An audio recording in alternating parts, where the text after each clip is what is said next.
ত্রয়োদশ জাতীয় সংসদ নির্বাচন সামনে রেখে গত ৩ নভেম্বর ৩০০ আসনের মধ্যে ২৩৭ আসনে দলের সম্ভাব্য প্রার্থী তালিকা ঘোষণা করে বিএনপি। বাকি ৬৩ আসন তখন ফাঁকা রাখা হয়। এখানে দলীয় প্রার্থিতার পাশাপাশি জোটের জন্য আসন রেখেছে বিএনপি। কিন্তু প্রায় ১ মাস হতে চললেও ফাঁকা এসব আসনে কারো নাম ঘোষণা করা হয়নি। এ নিয়ে জোটের শরিকদের দ্বিধা কাটছে না। যদিও বিএনপির পক্ষ থেকে আগেই ইঙ্গিত দেওয়া হয়েছিল চলতি নভেম্বর মাসের মধ্যেই ফাঁকা আসনগুলোতে কারা সম্ভাব্য প্রার্থী হবেন তা জানিয়ে দেওয়া হতে পারে।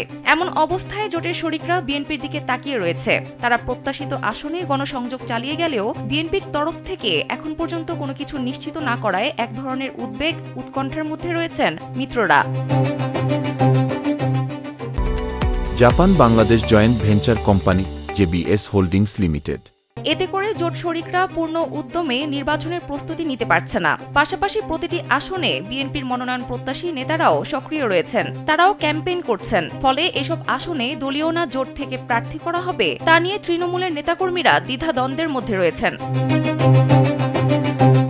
শরিকরা এরই মধ্যে বিএনপির মহাসচিব সহ দলটির দায়িত্বশীল নেতাদের সঙ্গে বৈঠক করেছেন। বিএনপি থেকে বলা হয়েছে দলের ভারপ্রাপ্ত চেয়ারম্যান তারেক রহমান শিগগির এ ব্যাপারে সিদ্ধান্ত নেবেন। ফ্যাসিবাদ বিরোধী যুগপৎ আন্দোলনের মিত্ররা এখন তারেক রহমানের সঙ্গে বৈঠকের অপেক্ষায় রয়েছেন।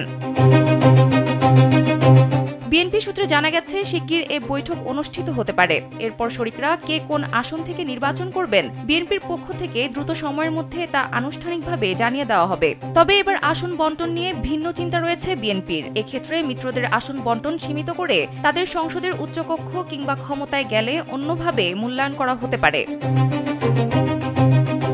আওয়ামী ফ্যাসিবাদ বিরোধী যুগপৎ আন্দোলনের মিত্রদের নিয়ে একই সঙ্গে নির্বাচন ও সরকার গঠন করার অঙ্গীকার রয়েছে বিএনপির। নির্বাচন সামনে রেখে আসন বন্টন বা আসন সমঝোতার প্রশ্নে বিএনপির চাওয়া অনুযায়ী যুগপতের প্রায় সব মিত্রই এরই মধ্যে তাদের প্রার্থী তালিকা জমা দিয়েছে। এখন পর্যন্ত বিএনপির কাছে ১৬৮ জনের প্রার্থী তালিকা জমা দিয়েছে যুগপতের শরিকরা।